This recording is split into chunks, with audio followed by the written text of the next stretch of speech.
منتظر این لحظه بودیم. پسر حضرت زهرا اینا حتی مفت می‌ذارن چون نمیشناسن آقای ما رو. دیدم این روزایی که خطاب این قمارباز آمریکایی میگفتش که فرق تو میدونی با رهبر ما چیه؟ یه سوال ازت دارم.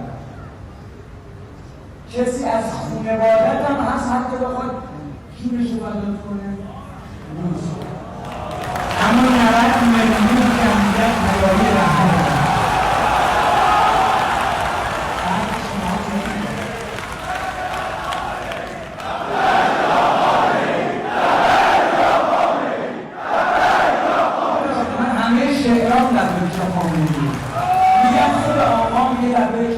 اما امشب تو پسر حیدر کردار اینجوری بار بزرگ نما اگه دو دست کنی دو دست بالا بیار از اینجا لبه که